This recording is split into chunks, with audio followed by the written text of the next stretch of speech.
Mana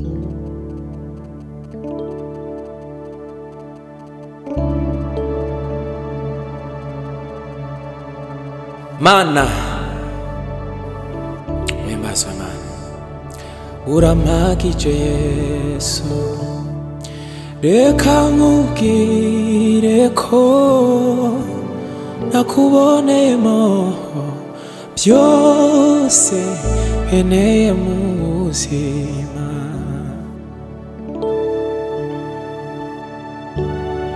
Uramagije Yesu, reka nkubwire ko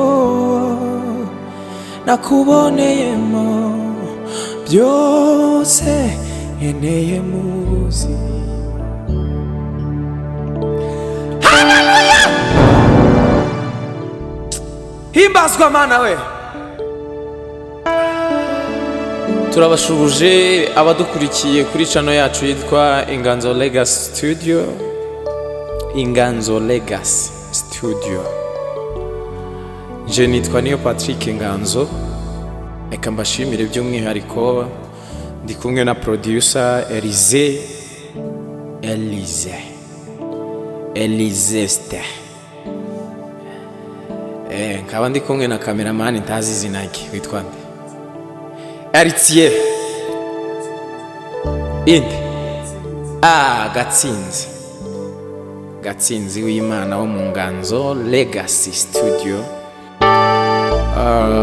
Ni studio nziza ikorera hano Ibatsinda munsi y'ahahoze gare, ngira ngo abahanzi cyangwa se n'abaramyi. Ni studio ngari dukoreramo umurimo igiye itandukanye, akorerwamo ibintu byinshi, ibintu byerekeranye na videographer, photographer, ibintu byerekeranye na room practice, audio music production, live recording and n'ibindi byinshi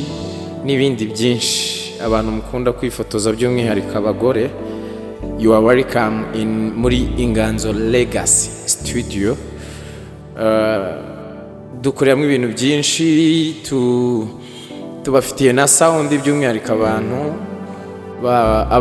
abantu mujya mugirira ibirori bigiye bitandukanye muri hano Inganzo Legacy Studio. Tubafitiye sound, ushobora gukenera sound ni ku giciro gitoya nk'icy'umuneke, by'umwihariko abarokore bo tubakuriraho 20% bitewe nuko natwe dukora ibijyanye n'iyobokamana. Urumva ukeneye sound, ukeneye microphone, ukeneye speaker, urugero wakoze ubukwe, ufite anniversaire, ufite birthday party, ufite celebration runaka, tugane tuguhe sound nziza, tugane tugukorere byose wifuza, unezerwe umutima umwaka utararangira. Tangirana natwe umwaka, dufite promotion zigiye zitandukanye.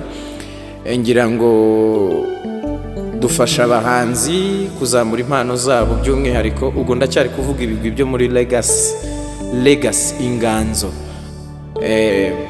Ubwo turimo gufatanya n'uwitwa Niyo Patrick Inganzo, nanone umuramyi ukunzwe cyane, ukomeye cyane, ari we muri kureba kuri microphone za studio za Inganzo Legacy Studio. Reka mbwire ngo Imana iguhe umugisha muri uyu mwaka.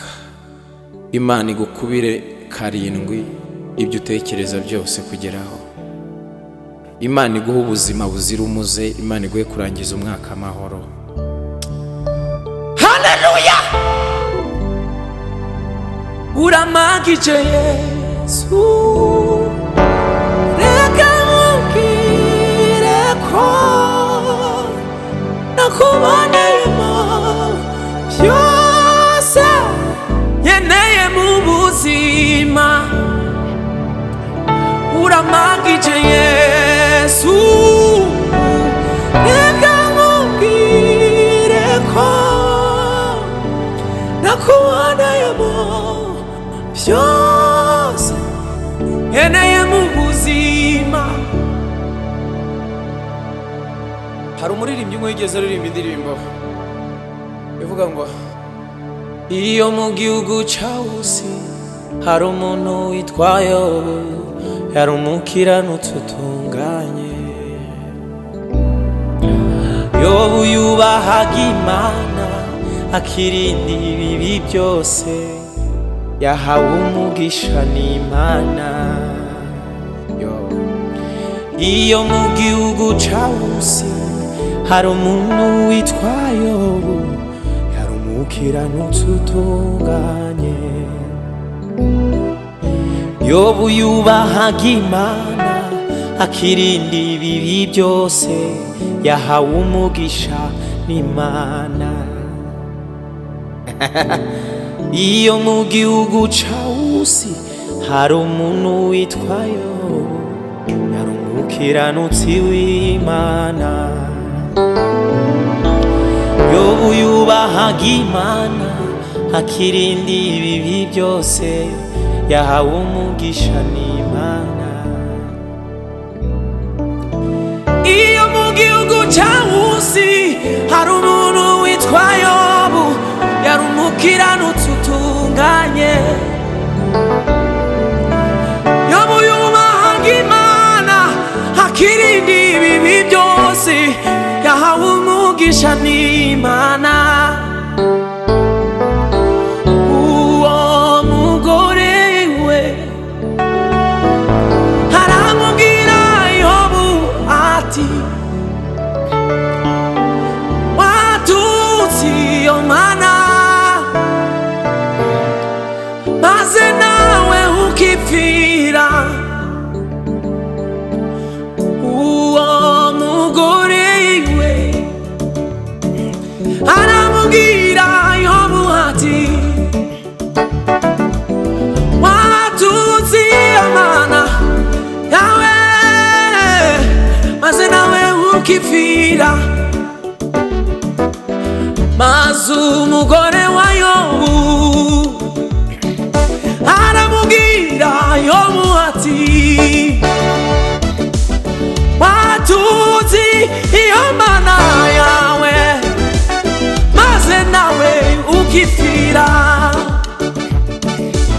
Watutse iyo Mana yawe maze nawe ukipfira we.